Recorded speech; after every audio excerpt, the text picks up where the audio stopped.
In Minneapolis, when a tragedy strikes, there's one word that summarizes what is most important, and that word is integrity. This is not the time to bend the rules. This is a time to follow the law.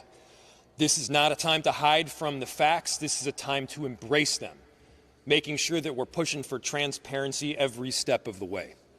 The fact that Pam Bondi's Department of Justice and this presidential administration has already come to a conclusion about those facts is deeply concerning. The facts that from the very beginning they're calling the victim a domestic terrorist, they're calling the actions of the agent involved as some form of defensive posture.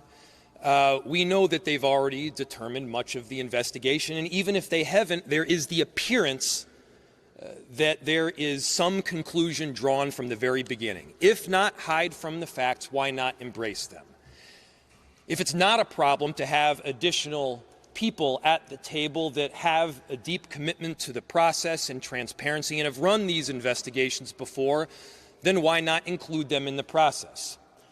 The Bureau of Criminal Apprehension at the state of Minnesota has consistently run these investigations before. They have done so without bias. They've done so with a great deal of expertise. This is not some radical, way out there group. This is a group that is formed by experts who understand how to investigate. Many of them have been police officers themselves. So our ask is really simple here.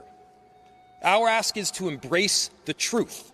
Our ask is to include the Bureau of Criminal Apprehension in this process because we in Minneapolis want a fair investigation.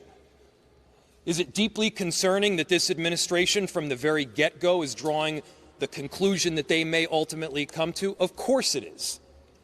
And if you got nothing to hide from, then don't hide from it. Include local experts in the process.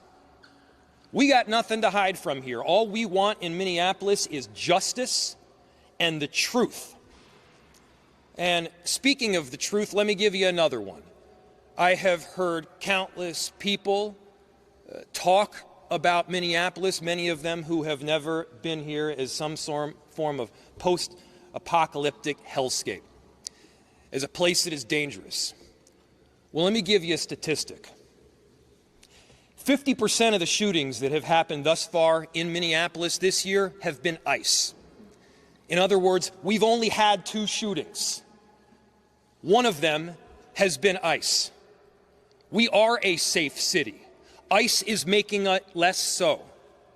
We are a city of unity, but ICE is trying to divide us and tear us apart. For every one of the people that you see standing here behind me, they have more than 1,000 people behind them. They have people that are committed to their neighbors, committed to integrity, committed to justice, and committed to getting the truth. We will not back down from it.